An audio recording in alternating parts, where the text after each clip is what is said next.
오늘 이 역대하 23장의 사건은 아마 구약 역사, 유다 왕국 역사에서 가장 드라마틱하고 가장 위험천만한 혁명의 사건입니다. 그래서 오늘은 신학의 혁신이라는 주제를 가지고 설교하겠습니다. 혁신이라는 것은 혁명적으로 새롭게 한다는 뜻입니다. 대단히 새롭게, 갱신이라는 말도 하지만 갱신보다는 혁신이라는 말, 혁명이라는 말이 들어있거든요. 오늘 유다 왕국에서 이 혁신이 일어나고 실제로 이것은 혁명입니다. 우리 신앙의 여정에도 상당히 자주 이런 신앙의 혁신이 필요하다 이렇게 생각합니다. 오늘 이 본문은 초신자 성도들에게는 좀 낯선 본문이기도 하고 역대하는 여러분이 읽을 때 이 왕들의 이 계보를 잘 모르면 무슨 일이 났는지 잘 알 수 없는데, 한마디로 이 사건이 가장 드라마틱합니다. 마치 우리 조선 왕조 때 그 이성계의 위화도 해군과 같은 그런 것이고, 또 최근에 또 우리 내란도 일어났잖아요. 유다 왕국의 전무후무한 이런 사건이 나옵니다. 오늘 본문에 아달랴가 나오는데요. 이 아달랴가 오늘 완전히 처형됩니다. 유다 왕국에서 완전히 처형되는 사건. 근데 매우 위험한 일이고, 왜냐하면 아달랴가 지금 6년간 왕의 어머니로서 섭정을 하고 있었기 때문에 이 아달랴를 몰아내는 일은 자칫 잘못하면 반란죄로 또 처형당할 수도 있는 일입니다. 여기에 이제 여호야다 그리고 여호세바 이 두 사람이 나오는데 이 둘은 부부입니다. 여호야다는 제사장이고 여호세바는 왕의 딸, 그러니까 공주죠, 공주. 이 부부가 나오는데 이 부부가 이 모든 사건의 주인공들이에요. 이 공동체를, 유다 왕국을 가장 혁신적으로 다시 세우는 일에 이 두 사람이 결정적인 역할을 하는데, 아마 이 두 사람이 없었다면 유다 왕국은 이 아달랴로 인해서 바알 신앙으로 아마 다 이단 사이비로 그때 빠져버릴 만한 상황입니다. 나라를 구한 거거든요. 이 아달랴를 몰아내는 일이 엄청나게 무서운 일이에요. 이 아달랴가 누구냐, 이제 좀 낯선 분들에게 얘기하겠습니다. 솔로몬 이후에 나라가 두 개로 나눠졌잖아요. 지난번 르호보암 시절에 르호보암이 아주 그 강하게 말을 해가지고 10지파가 북이스라엘로 가버렸고, 거기에 여로보암이 북이스라엘 왕이 되어버렸습니다. 나라가 두 개로 나눠져 버리죠. 그 이후에 남유다와 북이스라엘 쭉 내려오는데 여호사밧, 아사 왕이 나오고 여호사밧이 나오는데, 이 여호사밧 시대에 여호사밧이 유다 왕 중에 되게 신실한 왕인데, 그 한 가지 가장 큰 약점이 뭐였냐면 북이스라엘 왕 아합, 하나님을 가장 떠났던 악한 왕 아합과 교분을 맺고 싶어요. 그래서 무슨 일을 했냐면 자기 아들 여호사밧이 자기 아들 여호람 왕자하고 아합과 이세벨의 딸이 나달랴를 결혼을 시킵니다. 그래서 북이스라엘의 악한 이세벨의 딸 아달랴가 왕비로, 유다 왕국의 왕비로 들어와 버려요. 근데 아달랴는 어머니 이세벨하고 그 목표가 똑같아요. 이세벨이 시돈 공주로서 아합에게 시집 올 때 이세벨은 자기의 그 신앙, 바알 신앙을 북이스라엘에 완전히 심으려는 계획을 가지고 들어왔거든요. 그러니까 아합이 정말 잘못한 것은 시돈 공주하고 결혼을 한 겁니다. 그래서 제가 결혼을 잘해야 된다고 얘기하는 거예요. 결혼 잘못하면 평생 허탕을 치는 거예요. 그런데 이 여호사밧이 아합과 동맹을 맺고 싶어요. 그리고 아합과 같이 아람을 치러 갔다가 여호사밧 죽을 뻔하기도 했어요. 그리고 아합은 거기서 사실 죽습니다. 그래서 선지자가 와가지고 악인과 동맹을 맺는 것이 하나님 기뻐하시겠냐라고 경고를 합니다. 그럼에도 불구하고 여호사밧이 자기가 하고 싶은 일을 결국 강행을 해버려요. 아합의 딸 아달랴를 자기 아들과 결혼을 시켜버려요. 그래서 아달랴가 지금 유다 왕국으로 왕비가 돼서 들어온 것입니다. 근데 아달랴는 어머니 이세벨하고 똑같아요. 유다 왕국을 완전히 바알 신앙으로 혼합주의 이단 사이비로 말아먹으려는 그런 계획을 가지고 있어요. 그리고 이제 우리가 오늘 22장을 안 읽었지만 22장을 잘 보면 아달랴가 왕의 어머니로서 전권을 잡습니다. 그래서 다윗의 자손들인 왕자 다 죽여요. 다. 아달랴는 저는 오늘 이렇게 생각하는데요. 아달랴는 우리의 신앙을 완전히 갉아먹고 젖먹는 곰팡이 균과 같은, 그래서 우리 신앙이 나도 모르게 마치 여호사밧이 자기 아들 여호람을 아달랴하고 결혼시킬 때 유다 왕국을 완전히 곰팡이가 피게 하는 그 결정을 한다고 생각하지 못하고 그냥 내가 좋아서 그냥 했는데 결국 유다 왕국이 아달랴로 인해서 완전히 그때 괴멸될 뻔했거든요. 우리 인생에서 어떠한 선택은 정말 돌이키기 어려울 정도로 치명적인 어리석은 선택을 하는 경우가 있어요. 르호보암도 어리석은 선택을 해가지고 지혜가 없다는 것이 어떤 경우에는 그 인생에서 돌이킬 수 없어요. 왕이 지혜가 없으면 나라가 망하는 것입니다.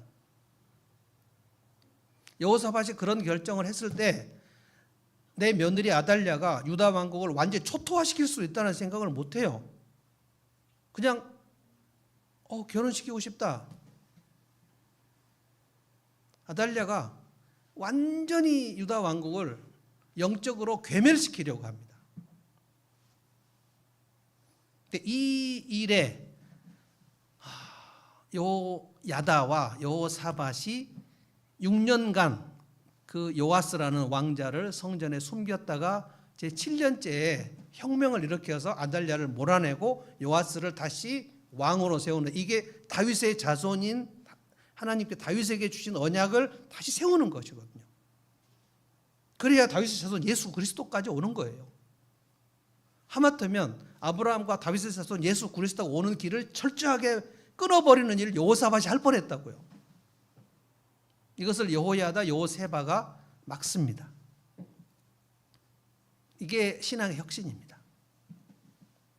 오늘 본문을 보시면 이 공동체 여호야다와 여호세바 이 두 사람 부부 최소한의 공동체, 하나님 우리에게 주시는 공동체 최소한의 조건이 부부거든요. 예수님께서 두세 사람이 내 이름과 함께 있으면 내가 그들과 함께 있겠다. 그러니까 꼭 두 명이만 필요한 것은 아닙니다. 그러나 최소한 결혼하면, 크리스찬 부부가 결혼하면 두 명이 하나님의 나라를 세워가는데 최소한 기초, 혼자는 안 돼요. 둘이가 필요합니다. 그리고 거기에서 혁신을 하려고 하는 사람들을 여호야다하고 여호세바가 모읍니다. 그래서 혁신을 하려면 최소한의 공동체가 필요합니다. 공동체가. 그리고 두 번째는 목숨을 건 담대한 결단, 용기가 필요합니다. 이 두 개가 최소한의 공동체가 있고, 그리고 이 공동체가 사람을 모아가지고 담대함으로 다시 다윗의 자손을 세우려는 용기. 사실 이 본문은 거의 마치 유다 왕국으로 말하면 한 15부작 드라마로 만들어도 될 만큼은 엄청난 사건이거든요. 혁신의 공동체를 먼저 한번 다루어 보겠습니다. 1절을 한번 보십시다. 여호야다가 나옵니다. 다 같이 한번 1절을 읽어봅니다. 시작. 6해를 기다린 여호야다 제사장은 7째가 되자 그 드디어 용기 있게 결단을 내리고 군대 지휘관들인 백부장 곧 여로함의 아들 아사랴와 여호하난의 아들 이스마엘과 오베스의 아들 아사랴와 아다야의 아들 마아세야와 시그리의 아들 엘리사밧과 밀약을 맺었다. 여호야다 제사장. 그러니까 이 사람 한 사람이 영적으로 대단히 깨어 있습니다. 한 사람이 깨어 있어야 돼요. 한 사람이 깨어 있으면 사람을 영적으로 모을 수 있어요. 이 나라에 지금 6년째 아달랴가 그 바알 신앙을 뻗뜨리고 있는 시간이거든요. 네, 대단히 약한 상황. 이 유다 왕국이 이렇게 돼서는 안 되는데 하고 탄식하고 있는 사람들이 혹시 있는가를 6년간 모아요. 살 떨리는 상황이 아닐 수가 없어요.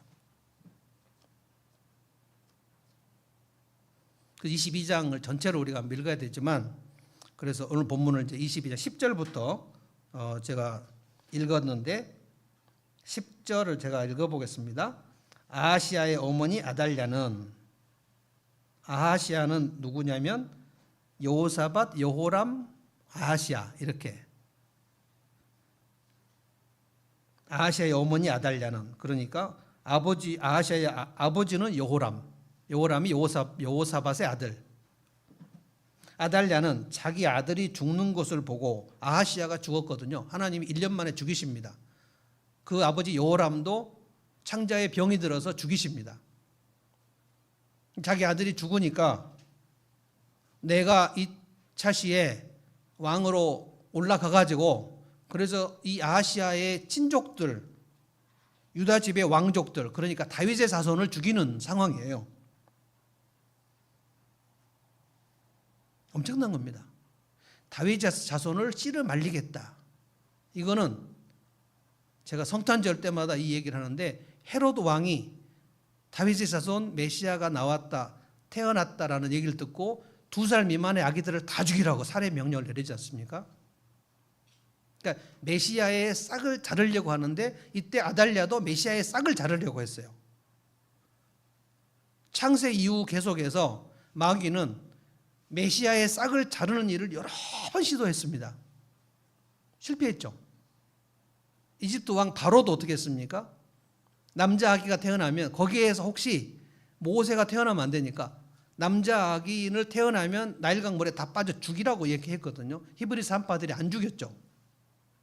목숨 걸고 메시아가 오는 혈통을 지킨 사람들이 있고 반드시 싹을 잘라버리려는 사람들이 있고 지금도 있습니다. 지금도.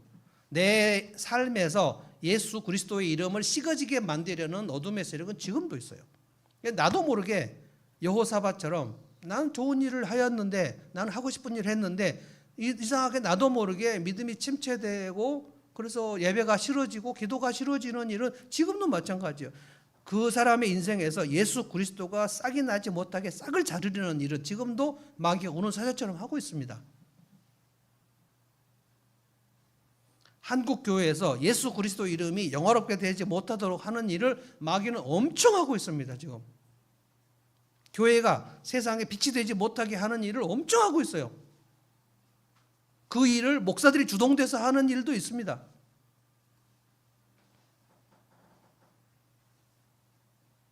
그런데 11절을 보시면 이 엄청난 겁니다. 그러나 왕자들이 살해되는 가운데서도 그러니까 다 죽였어요. 아달랴가 다윗의 자손들 왕자들을 다 죽였습니다. 그런데 왕의 딸 여호람의 딸인 거죠.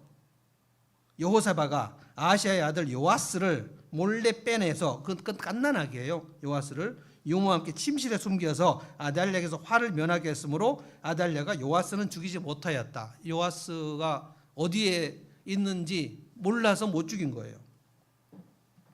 그리고 나서 여호세바를 설명하죠. 여호세바는 여호람의 딸이요 여호야다 제사장의 아내요 아하시아에게는 누이가 되는 사람이다.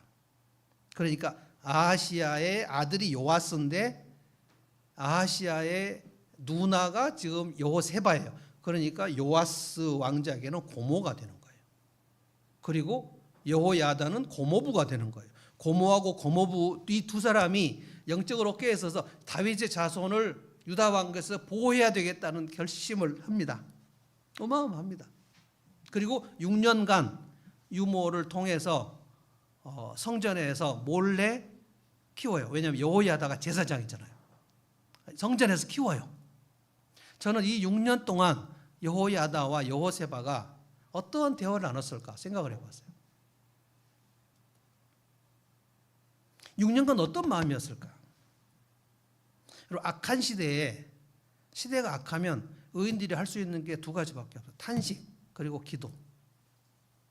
그런데 그 탄식을 하나님 이 악한 시대를 반드시 공평과 정의로 고쳐주십시오. 정말 죽을 것 같습니다. 이 탄식을 하나님께 굉장히 기쁘게 받으신다고 그랬어요. 내가 뭘 아무것도 할 수가 없는데 주님 아무것도 할 수 없습니다. 그런데 하나님은 하실 수 있습니다. 이 고백을 하나님은 굉장히 좋아하십니다. 그래서 상당히 자주 우리가 아무것도 할 수 없는 상황으로 우리를 몰고 가세요. 그런데 마음이 패약한 사람은 내가 아무것도 할 수 없는 상황에 하나님 제가 아무것도 할 수 없는데 하나님은 하십니다. 이 고백이 죽어도 안 나와요.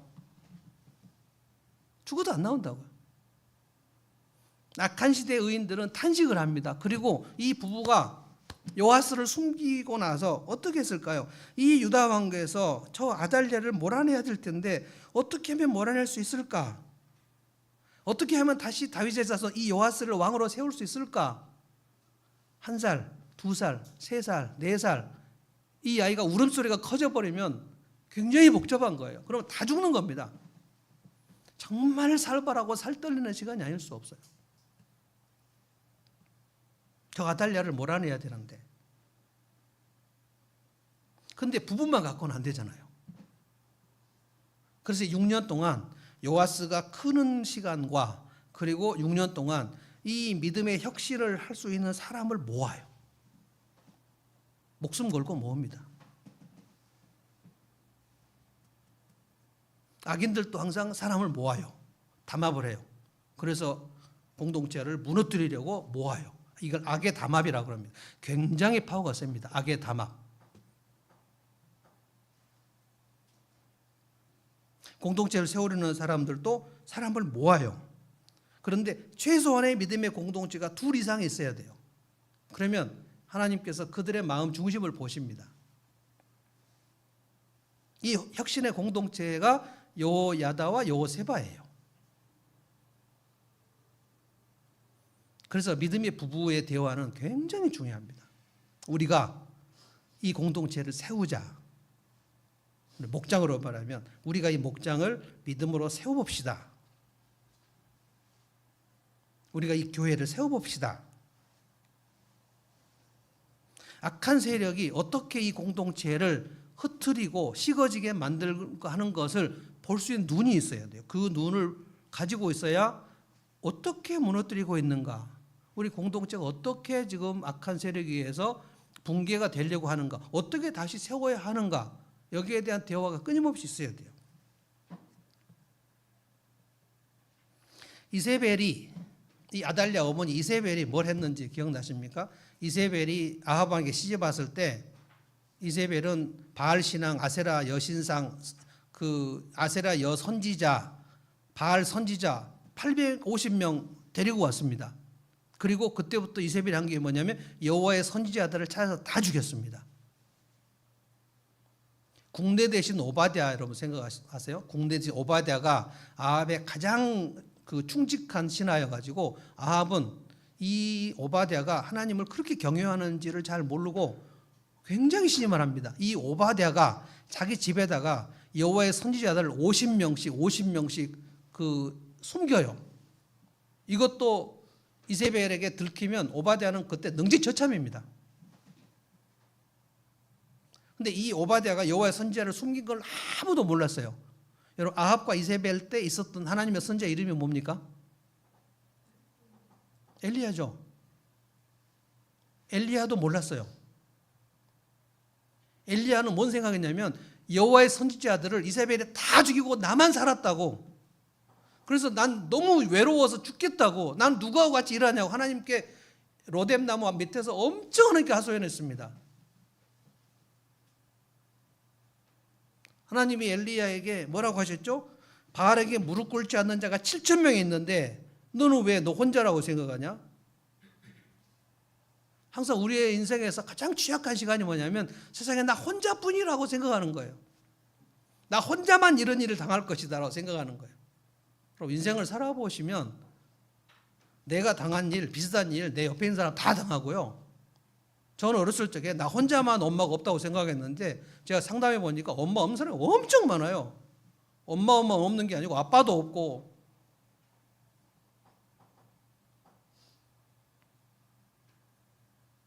어떤 경우는 혼자 집에서 나와가지고, 아주 어린 아이인데 혼자 집에서 나와가지고 재미로 그냥 기차를 홀랑 올라타가지고 20년 동안 보육원에서 자라다가 어떻게 해가지고 다시 집으로 돌아온 그런 케이스도 있어요. 세상에 있을 수 없는 일이라는 건 다 일어납니다. 그러니까 내가 경험한 일, 내가 겪은 일은 세상에서 진짜 특이한 일이라고 생각하시나요? 다들 그렇게 생각해요.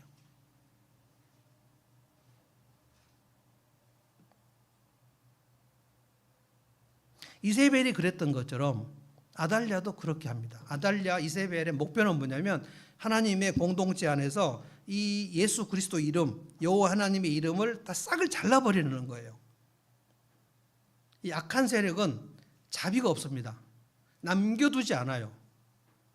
마귀가 우는 사자처럼 삼킬 자를 찾는다 그랬을 때 마귀가 그를 한번 딱 타겟을 잡아서 삼켰는데 그에게 신앙을 남겨둘 것 같습니까? 싸그리 없애버립니다. 마귀는 무자비합니다. 하나님의 성품은 자비와 긍휼이지만 마귀의 성품은 무자비, 무긍휼이에요.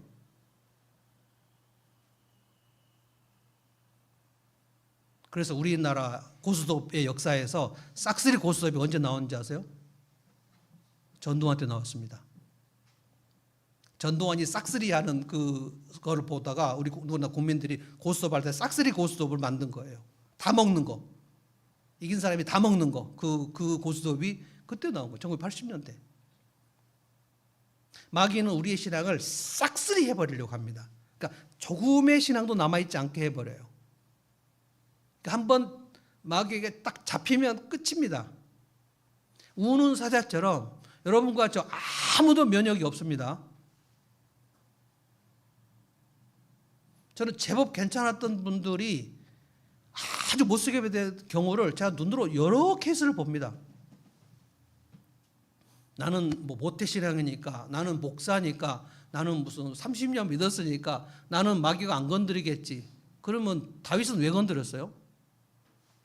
아담과 하와는 왜 건드렸어요? 예수님도 건드리려고 그랬잖아요. 예수님께 와서 얼마나 집요하게 네가 하나님의 아들이 이 돌을 떡으로 만들어봐라, 성전을 뛰어내려봐라, 뭐 별짓을 다 했죠. 그러니까 마귀는 그 목표를 수정한 적이 없어요. 유다 왕국에서 이 여호와 신앙을 말살시키려면 이 다윗의 자손을 다 죽이면 되는 거예요. 이거를 여호야다하고 여호세바가 막은 겁니다. 이집트 왕 바로가 히브리 남자 아기를 다 죽이려고 했던 거. 근데 그때도 실패했죠. 헤로드 왕이 베들레헴 2살 미만의 아기들을 다 죽이라. 그래서 실제로 2살 미만의 아기들을 다 학살했습니다. 그때 하나님께서 요셉과 마리아에게 이집트로 피신 가라. 그래도 그때 헤롯이 죽은 다음에 다시 돌아왔다. 이 기록이 다 나오잖아요. 저는 마지막 때 전 세계적인 흐름, 21세기의 전 세계적인 흐름은 포스트 모더니즘이라고 생각합니다. 포스트 모더니즘의 특징은 뭐냐면 진리는 여럿이다. 이거를 다원주의라고 합니다. 다원주의, 플루랄리즘, 다원주의라는 것은 중세 때는 진리가 하나라고 생각했는데 그 진리가 하나라고 말한 중세 로마 가톨릭이 너무 썩어가지고 사람들이 근대로 넘어올 때 이 교회가 얘기하는 것에 대해서 너무 짜증나고 신물이 나요.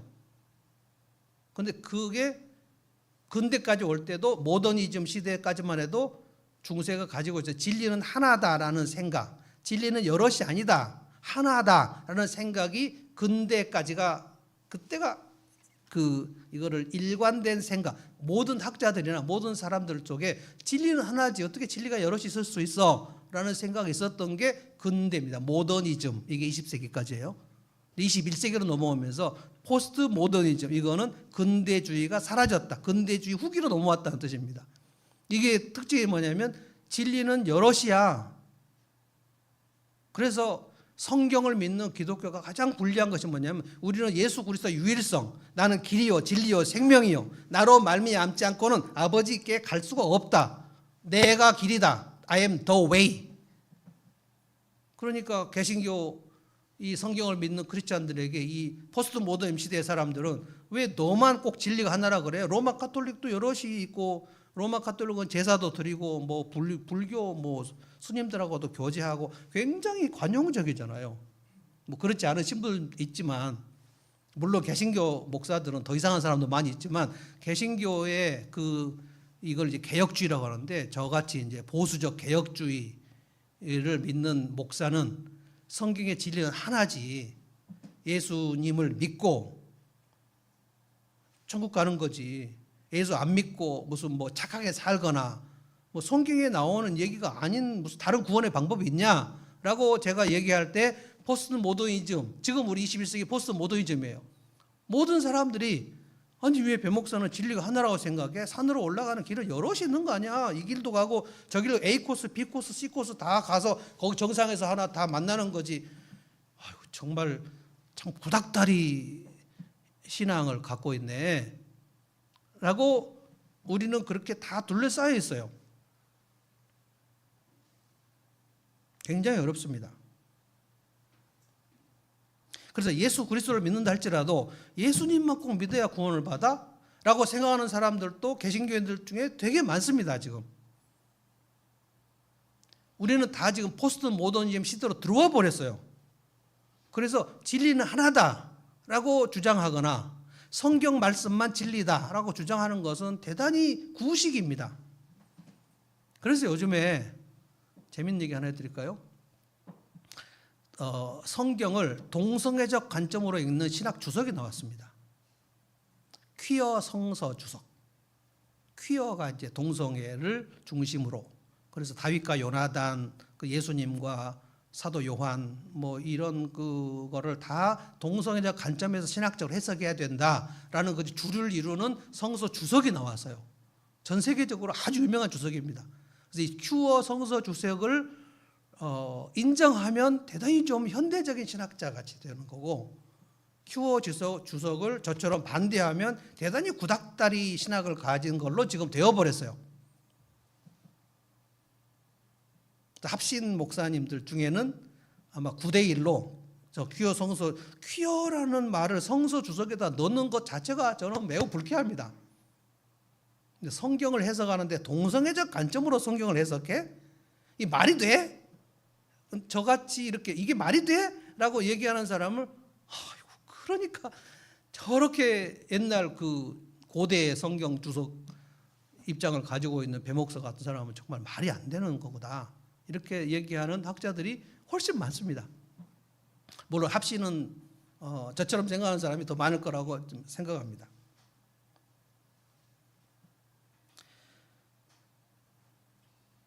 지금 이 시대도 아달랴는 여전히 왕성하게 활동하고 있다. 이때 여호세바, 여호야다 이 부부의 이 최소한의 혁신의 공동체, 이들이 6년 동안 기회를 봐. 6년 동안. 2절을 볼까요? 2절. 이 여호야다 제사장이 7째가 되는 해에 드디어 용기 있게 결단을 내리고 이 백부장들, 뭡니까? 이들 백부장들은 유다의 모든 성읍으로 돌아다니며 레위 사람들과 이스라엘 각 가문의 족장들을 모아요 예루살렘으로 데리고 와요. 이게 은밀한 거사입니다. 거사. 엄청난 일입니다. 지금. 그런데 여러분 놀랍게도 여호야다하고 여호세바가 이 제사장들을 모아가지고 백성들을 통해서 이게 공문을 보내고 사람들을 모을 때 그 사람들이 아무 말도 안 하고 숨죽고 있었던 사람들이 그래, 다윗의 자손을 다시 왕으로 세워야 돼라고 말하지 않고 기다리고 있었던 사람들이 있었다는 거예요.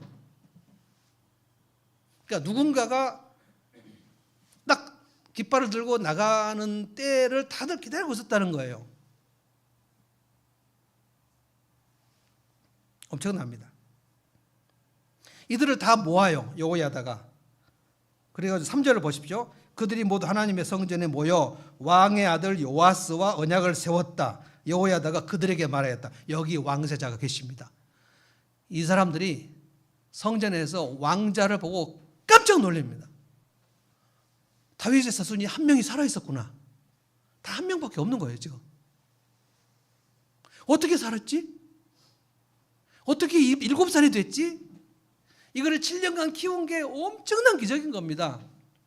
그래서 믿음의 싹을 키운다는 것은 보통 공이 들어가는 게 아니에요. 여러분이 믿음이 자랄 때요, 여러분이 오늘까지 믿음이 자랄 때 하나님께서 얼마나 많은 사람들을 음으로 양으로 사용하시는지 여러분 기억도 안 날 거예요. 지금 우리 어린아이들 6명이 오늘 배운 하나님의 말씀을 그가 어른 돼서 생각날까요? 오늘 또 김미영 부장집사가 엄청 열심히 가르치던데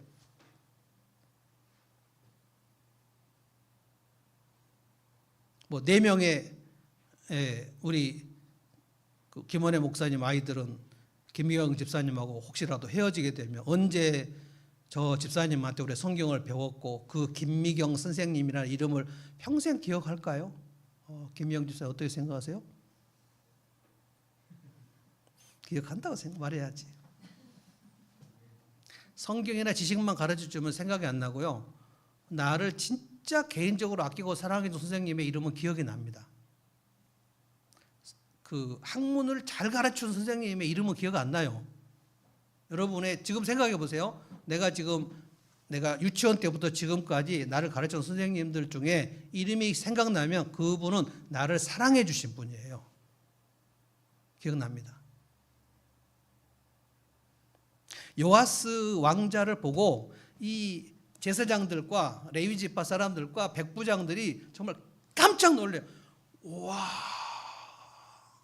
왕자가 살아있었구나. 그들이 절을 하고 그들과 밀약을 맺고 엄청난 거예요. 여호야다가 뭐라고 하죠? 이분이 다윗의 자손입니다. 지금 아달랴가 통치를 하고 있고 다윗의 자손이 있고, 그러니까 이게 막 살떨리는 시간이에요, 이거를.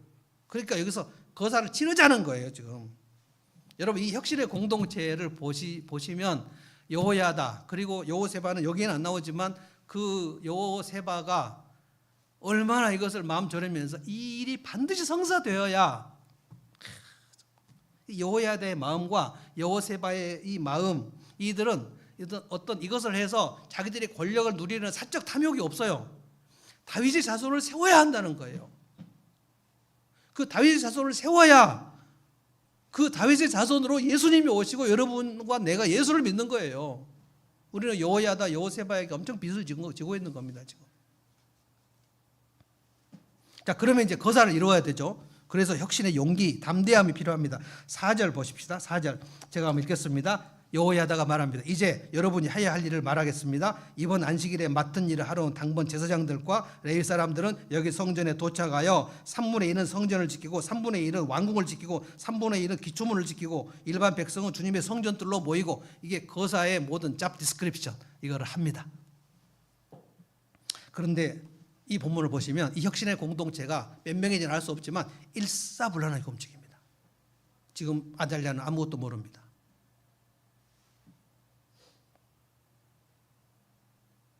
이 공동체, 유다 왕국에 들어온 이 아달랴를 몰아내는 이 작업에 목숨을 건 담대함이 필요하다고요. 그래서 저는 예배 시간에 우리가 힘을 다해서 예배를 드려야 된다. 우리가 힘을 다해서 예배를 드릴 때 하나님께서 우리에게 주신 성령의 힘, 루아흐, 내 영혼이 소생되는 일이 있단 말이에요. 소생되는 일. 하나님을 만나서 하나님의 성령께서 내 영혼에게 위로를 주고 평강을 주고 희락을 주는 그 일이 예배 시간에 일어난단 말이에요. 그러니까 예배 시간에 하나님 앞에 힘을 다해서 예배하지 않고 그냥 앉아 있으면 하나님께서 은혜를 주시려고 해도 내가 그릇이 없어가지고 못 받는단 말이에요. 그래서 기도를 하거나 사도신경을 하거나 찬양을 하거나 내가 몸이 아프면 어쩔 수가 없지만 몸이 아프지 않은 상태에서는 내 힘을 다해서 하나님을 예배하려고 높이려고 애를 쓰는 그 일이 필요하다는 거예요. 이 목숨 걸고 지금 신앙의 혁신을 하는 거 아닙니까? 11절로 가봅니다. 11절. 이제 백성들을 다 모아가지고 여호야다가 어떻게 합니까? 한번 다 같이 읽어볼까요? 11절 시작. 그런 다음에 여호야다와 그의 아들들이 요아스 왕세자를 데리고 와서 그에게 왕관을 씌우고 왕의 직무를 규정한 규례서를 그에게 주고 기름을 부어 왕으로 삼고 임금님 만세하고 외쳤다. 이 왕의 즉위식을 여기서 하는 겁니다. 여호야다와 그의 아들들이라고 했으니까 여호야다 그 가정은 믿음의 공동체로 똘똘 뭉치는 것 같습니다. 아버지 여호야다가 지금 하는 일을 이 아들도 제사장이니까 이들이 다 똘똘 뭉쳤어요. 여호야다, 여호세바 그 자식들, 이 한 가정은 유다 왕국을 그날 살립니다. 엄청난 일이 일어나요. 6년간 넘어갔던 공동체가, 무너졌던 공동체가 다시 세워지는 날이에요. 왕에게 기름을 부었다. 신앙을 다시 혁신하는 어마어마한 일입니다. 그리고 이제 12절부터 보시면 아달랴를 몰아냅니다. 제가 읽어보겠습니다. 아달랴가 백성들이 뛰어다니며 왕을 찬양하는 소리를 듣고 주님의 성전에 모이는 백성에게로 가서 보니 왕이 성전 어기 기둥에 서 있고 관리들과 나팔소리에 왕을 모시고 서 있고 나라의 모든 백성이 기뻐하며 나팔을 불고 성전 성가대원들이 각종 악기로 찬양을 인도하고 있었다. 아달랴는 분을 참지 못하여 옷을 찢으며 뭐라 그랬어요? 반역이다! 반역이다! 반역 맞죠? 반역 맞는데 이거는 영적인 반역이죠. 영적인 혁명이죠. 어마어마합니다. 아달랴가 정신을 차릴 수 없어요. 아달랴를 몰아내는 이 작업이 성공을 거두는 거예요. 근데 아무도 아달랴의 말을 듣지 않아요. 이게 이세벨 죽을 때도 마찬가지입니다. 예후라는 사람이 이세벨을 죽일 때 예후의 시녀들이 있고 무장한 병사들이 있어요. 근데 악녀 이세벨을 죽이라 그랬더니 그 이세벨의 호위 무사들이 이세벨을 던져서 다 죽여버려요. 그래서 이세벨이 땅에 떨어져서 개들이 그 피를 핥았다 그랬습니다. 이 신앙의 혁신입니다. 아달랴가 질질 끌려갑니다. 성전 안에서는 이 아달랴를 죽이지 말고 성전 밖으로, 성전 안에서 피를 흘리면 안 된다. 이 유다 왕국에 스며들은 어둠의 세력을 그날 물리치는데 성공을 해요. 여러분 이 거사를 여러분이 생각을 해보십시오. 어떻게 성공을 했는가? 어떻게 이 신앙의 혁신이 성공했는가? 첫째, 여호야다 여호사바의 이 부부의 그 공동체, 최소한의 공동체. 저는 하나님 지금도 어떤 공동체를 세우려고 할 때 이 최소한의 공동체를 찾고 계신다고 봅니다. 그래서 두세 사람, 한 교회에 두세 사람이 모여서 끝까지 기도하고 순종하면 그 교회는 절대 무너지지 않습니다. 근데 두세 사람이 4명, 5명, 6명, 7명 이렇게 그것을 모으는 일에 성공하면 그 공동체 안에 스며들어 아달랴를 몰아낼 수 있어요. 이 혁신의 공동체를 하나님 지금도 찾으세요. 그리고 모으기만 하면 되는 게 아니에요. 이들이 아달랴를 몰아내고자 하는 거룩한 결단과 담대함으로 일어나야 돼요. 엄청 일사불란하게 움직입니다. 혹시 잘못하면 죽는다. 용기를 낼까 말까 하는 사람들은 여기에 들어올 수 없어요.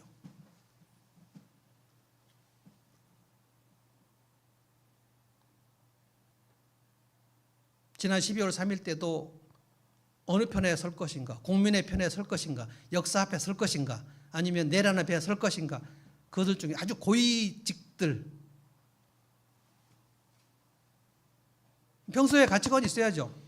대한민국 헌법과 국민과 역사 앞에 나는 선다 하고 공직을 하고 있었던 사람들은 그때 윤석열을 반대했을 것이고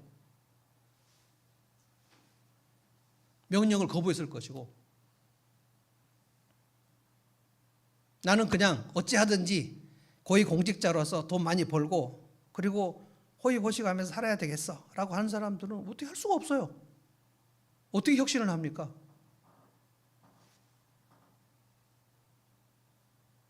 아주 간단한 문제가 아니에요. 자, 여러분에게 이 시간 질문하겠습니다. 여러분의 신앙이 최근에 혁신의 사건이 있었습니까? 내가 다시 내 신앙을 세워야 되겠다 하고 부부끼리 어떤 신앙의 혁신을 같이 다시 세우자. 우리 신앙이 이렇게 자꾸만 잠식되지 않도록 내가 다시 한번 세워야 되겠다 하고 여기에 부부가 계시면 그 부부끼리 서로 얘기한 적 있습니까? 그 대화가 여러분의 재정적 상황보다 더 중요한 주제가 있었습니까? 우리 교회를 어떻게 하면 다시 세울 것인가? 우리 목장을 어떻게 세울 것인가? 우리가 어떻게 해서 제자를 삼을 것인가? 이 대화가 우리 먹고 사는 대화보다 훨씬 더 중요한 대화로 등극을 했는가? 이게 신앙의 혁신입니다. 이렇게 하면 그의 나라와 그 일을 구하면 나머지는 모든 것은 너희 것은 하나님께서 알아서 하신다고 약속하셨거든요. 근데 순서를 바꾸면 이것도 저것도 안 됩니다. 우리가 먹고 사는 일이 최우선순위로 들어와 있으면 이미 아달랴가 우리 신앙에 들어온 거예요. 이걸 몰아내야 돼요. 여러분이 혹시라도 아까 포스트 모더니즘 얘기를 했지만 배 목사는 그렇게 말하지만 혹시라도 마음속에 뭐 배 목사는 그렇게 진리가 하나라고 말하는가 본데 뭐 예수 믿고 또 뭐 절도 가도 되고 뭐 어떤 것도 신을 믿으면 다 구원 받는 거지 라는 포스트 모더니즘의 생각, 전 세계적 흐름 속에 혹시 여러분이 있다면 나는 길이요 진리요 생명이니 나로 말미암 적은 아버지께로 할 수 없느니라 이 말씀을 최근에 다시 묵상한 적이 있는가? 나는 하나님 말씀이 없이는 나는 살 수 없다는 그런 고백을 하나님 앞에 한 적이 있는가? 그 말씀 한 줄을 붙들고 뜨거운 눈물 흘리면서 하나님 나도 이렇게 살게 해 주십시오 라는 굳은 결단이 있었는가? 저는 최근에 계속해서 하나님께 기도하는 게 주님 제가 작은 일에 충성하게 해 주십시오. 전에도 옛날에 기도했는데 지금 생각해 보니까 작은 일에 충성해 달라는 기도만 했지 실제로 나는 되게 큰 일을 하고 싶었던 그 과거의 일이 자꾸만 생각나요. 얼굴에 뜨뜻미지근한 상황이 있었습니다.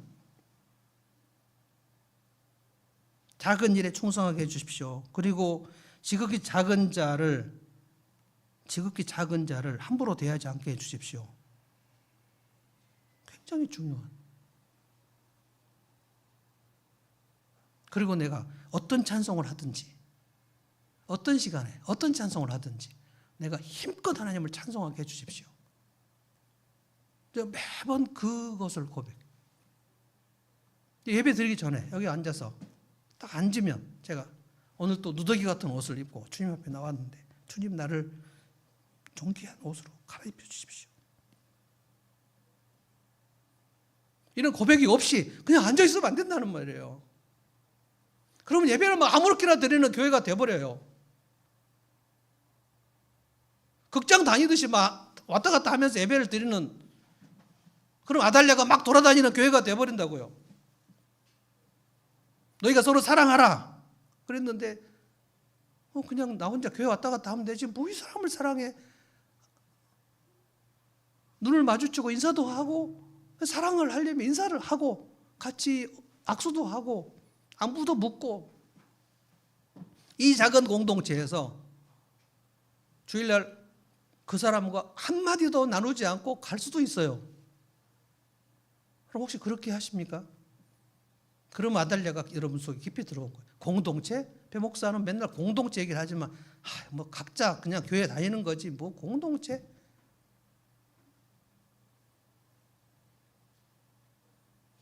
결단이 필요합니다. 결단이. 담대한 결단이 필요해요. 목숨을 건 결단이 필요해요. 이 교회를 세우겠다. 이 공동체, 이 작은 교회를 다시 생기 있게 하겠다. 내 예배로 하나님을 생기 있게 예배 드리겠다. 이런 결단이 필요해요. 주방에서나 친교실에서나 이 예배 시간이나 힘을 다해서 이걸 세우겠다. 하나님 다 보셔요.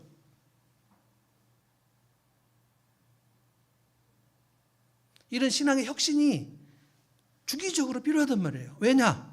우리는 나도 모르는 사이에 아달랴가 들어와서 내 속에 예수 그리스도의 왕이신 먼저 그 나라와 그의 의를 구하는 그 하나님 나라 왕으로 내가 하나님을 섬기는 이 신앙을 좀 먹어요. 일주일 내내 거실 청소 안 해보십시오. 얼마나 많은 먼지가 있는지 몰라요. 그래서 우리 아내가 맨날 청소하면서 여보 이렇게 하루 사이에 왜 이렇게 먼지가 많아?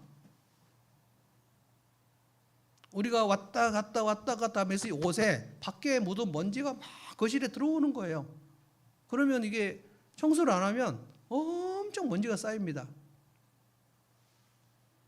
우리는 그냥 타락한 존재여서 어쩔 수 없이 먼지가 쌓여요. 죄의 먼지가 쌓여요. 욕심이 쌓이고요. 탐욕이 쌓이고요. 그리고 각자 도생.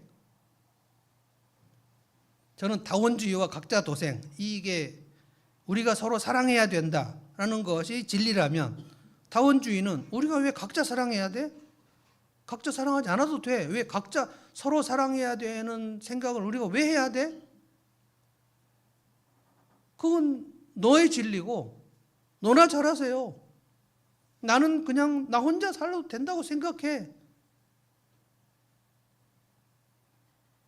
저는 신앙의 성장은 절대로 혼자서 이룰 수 없다고 생각합니다. 공감에 대해서 오늘 어저께인가 제가 하나 글을 썼는데 이 말씀을 하고 마치겠습니다. 공감에 대해서 이렇게 얘기를 했는데 우리 목회자들하고 같이 얘기를 했는데 어떤 분이 뭐라고 했냐면 그 공감을 잘하려면 음악을 듣고 독서를 많이 하고 그리고 어렸을 적부터 그런 풍부한 감성을 키우고 예술 감각을 키우면 공감이 잘 되지 않겠느냐라고 얘기를 했어요. 얼른 보면 맞는 것 같아요. 근데 공감은 악기하고 하는 겁니까? 호수하고 하는 겁니까? 음악 음표하고 하는 겁니까? 감성을 풍부하게 하는 일은 혼자 하는 거예요. 혼자도 얼마든지 가능합니다. 근데 공감은 사람이 있어야 돼요. 사람이. 악기를 풍성하게 다룰 수 있으면 그 사람의 공감의 능력이 키워질 것이다. 어림도 없는 소리입니다.